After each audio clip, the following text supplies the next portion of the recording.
کیا محمد کے لیے تم جنگ لڑ رہے ہو؟ اللہ تعالیٰ فرماتے ہیں کیا محمد صلی اللہ علیہ وسلم کے لیے تم جنگ لڑ رہے ہو؟ اور تم میری طرف سے بھیجے ہوئے پیغمبر ہیں۔ اگر آپ محمد کی خاطر جنگ لڑ رہے ہو تو آپ کی ذات نہیں ہے، آپ کی خودکشی ہے۔ ہماری زبان میں اللہ تعالیٰ کے قرآن میں اتفاقی کا مطلب اگر اللہ کے لیے جنگ لڑ رہے ہو، محمد بھی آپ کی ختم نہیں ہے، محمد کے بعد بھی اللہ کبھی زندہ رہے گا۔ جب صحابہ کرام نے یہ قرآن کی آیت سنی، جب آیت کا نزول ہوا تو صحابہ کرام نے دوبارہ سے جذبے آئے، صحابہ کرام نے ہتھیار اٹھائے۔ پھر صحابہ کرام کو پتہ چلا کہ حضور صلی اللہ علیہ وسلم شہید نہیں ہوئے تھے، حضور صلی اللہ علیہ وسلم کے ہم شکل کے صحابی حضرت مصعب بن عمیر رضی اللہ تعالیٰ عنہ،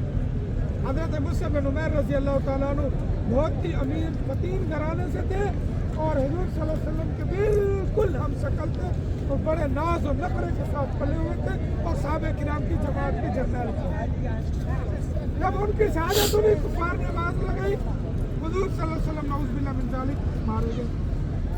بہرحال صحابہ کرام میں پھر سے جوش آیا، جذب آیا تو پتہ چلا صحابہ کرام کو کہ حضور صلی اللہ علیہ وسلم زندہ ہے، لیکن حضور صلی اللہ علیہ وسلم گڑھے میں گرے ہوئے ہیں۔ آپ صلی اللہ علیہ وسلم کو موت کی کڑی لگی ہوئی ہے۔ موت کی کڑی کہتے ہیں جیسے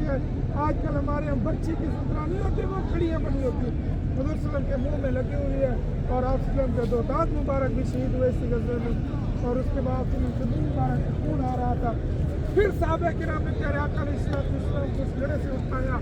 اور یہ جو جب موت تھا کہ خود بخود ایسے اپنا سینہ کھولا اور اس سے آواز آنے لگی تعال یا محمد تعال یا محمد، یعنی حضور صلی اللہ علیہ وسلم کو اپنے طرف بلایا اور اس کے اندر ایک غار بن گئی تھی، آپ صلی اللہ علیہ وسلم کو اس کے اندر جا کے بٹھا دیا اور کافر لوگ جو تھے آپ صلی اللہ علیہ وسلم کے اوپر نشانہ کر رہے تھے۔ تو حضرت ابو دجانہ رضی اللہ تعالیٰ عنہ